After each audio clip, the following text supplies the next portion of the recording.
From The Human Condition, a User's Manual by Arnold Kunst, September 1st.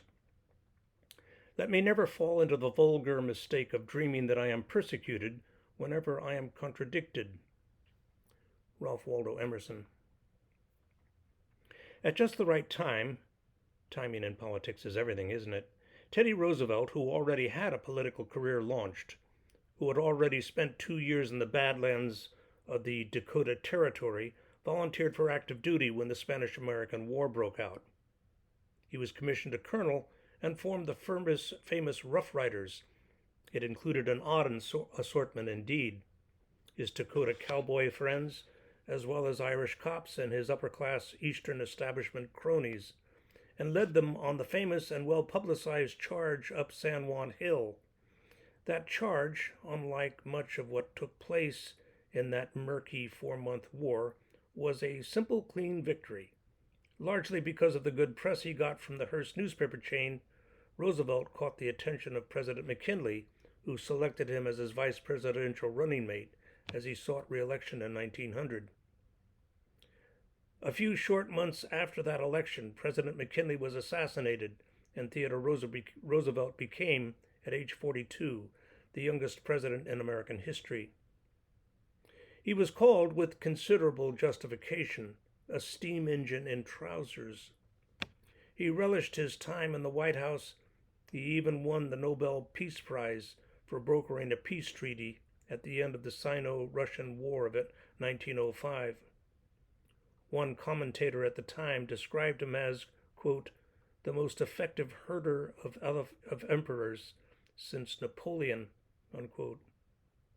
He easily won re-election in 1904 in his own right, and almost certainly would have held on to the job he so much enjoyed in 1908, but he decided to chase off to an African safari instead.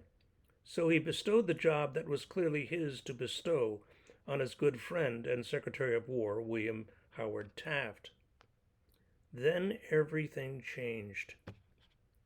Fate, up to this time, had, it seemed, favored him.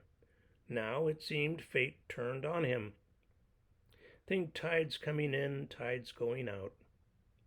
Perhaps naturally, after that short-lived African safari, TR came to disagree with the policies of his White House protege to the point of seeking the Republican nomination for president in 1912 himself.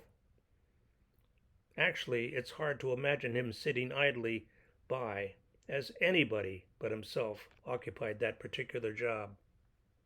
Unfortunately, his friendship with Taft soured bitterly. Taft got the Republican nomination for himself, and TR bolted to form the short-lived Bull Moose Party, becoming its candidate for president. The ensuing bitter struggle hopelessly divided the Republican Party and gave the election that year to the Democrats' candidate, Woodrow Wilson. Despite his heroic efforts, TR's unwanted retirement was confirmed. By the way, that same fate that seemed to curse TR in 1912 seemed to bless Woodrow Wilson, an academic's academic with a scant 2 years of executive experience as New Jersey governor. 1 star up, 1 star down. Bummer.